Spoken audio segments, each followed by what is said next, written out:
I'm gonna do another topic. This topic will be about the last one I did, like the demon of weirdo, and then, let's do like the demon of like sexual immorality. I was gonna say demon of lust, but I was thinking about it. I'm gonna say demon of sexual immorality. So demons of that too. So it's like I don't know, man. Like what is yeah, I was saying sexual immorality comes in all different forms too. Well, like I guess what sexual immorality is, but the way I view it is like if you're being attracted to the devil, that's what I kind of view as like sexual immorality is being attracted to the devil. So yeah, that's sexual immorality. So because you understand the devil ain't come on for the devil did the devil ain't all like the devil ain't shit. So it's like the devil really ain't shit. But like it's kind of like sexual immorality is like acting like the devil is the shit. Acting like the devil is just this dominant. I mean he is dominant, but I'm just saying like you know it all connects to like his lies and stuff too. It's like he's cursed with a curse. So like you shouldn't be attracted to people that's cursed with a curse. That's sexual immorality. Because you're basically trying to make something that it is that it isn't. I mean you're trying to make something whatever you know what I mean, but like that's basically what I think sexual immorality is. Like that's how I perceive it. Like sexual immorality is like being attracted to the devil, being attracted to lies, being attracted to and yeah, I mean there's different forms of sexual immorality too. Like you're not having God and having sex. That's sexual immorality. You're not being in your purpose for God and you have sex. That's also sexual immorality. Um, yeah, it's like people having sex, but yet they're not doing what God called them to do. Like I view that as sexual immorality. Oh man, I'm drinking this thing, Dr Pepper, strawberry cream, whatever. But yeah, that's kind of really what I view it as. Like sexual immorality is like being attracted to the devil basically, and people having sex that God didn't ordain in His kingdom, and didn't tell them to have sex. So you gotta understand, like, you know, I'll be honest, like sexual immorality is having sex if God ain't lead it to happen. And on top of that, like, you know, you gotta be both in the kingdom. You gotta understand, sex and relationships and marriage is for God's people only. So it's like, um, very few people. But that's just that. I mean, that's just reality though. But like, that means only less than 1% of people on this earth, way less than 1%, like 0.00001, or probably even lower than that percent of people on the earth, are supposed to be having sex.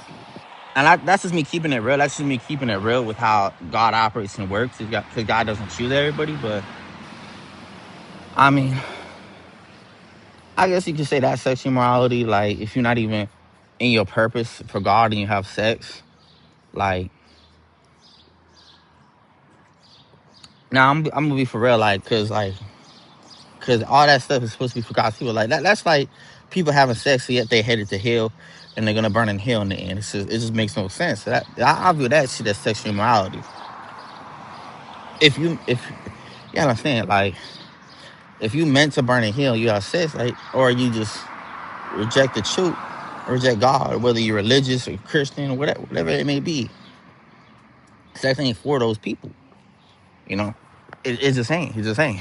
Like sex is for like people ordained to walk with God, people who are meant to walk with God, not people who try self-ordaining themselves into God's kingdom. And I'll be honest. I'll be honest. I'm making another message about this. This is another topic, but like everybody think that they like know what's the truth, know that basically kind of what being chosen really is or whatever. Everybody has their idea, try to have their own idea of what that is. But that's a whole nother video. But no, a whole other topic. Can't even speak. But yeah, I'm just gonna say that it's like it's that's just reality. Like I may not agree with that fully because that's just the way it is. That's why we don't see. That's why we don't see no. I'll be honest, man. That's why we don't see no fairy tale type love relationships out there, and everything just be scams.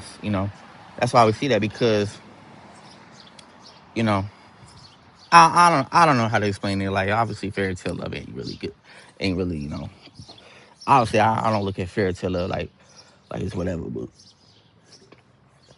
but like yeah, like obviously we all human to a dad, but like the best kind of love is only meant to be for like yeah, like whoever chosen to do their purpose and stuff, and they connect together like for God, and they both like each other the best too, and or whatever ways, but like that's what it should be for. Like you're attracted to you're very attracted to your partner too, or whatever you're ordained or your whatever you want to call it, but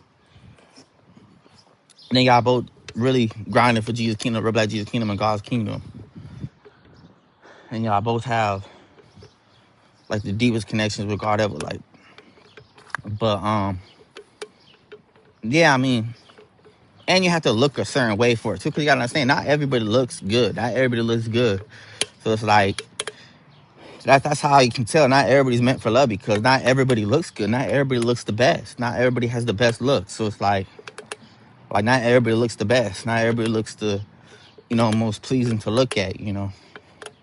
So if you don't look the most pleasing, then you probably not meant to have any type of real love, like a real intimacy, because you gotta understand, like I'll be for real, like physical appearance does matter too, like you know you know physical appearance does matter.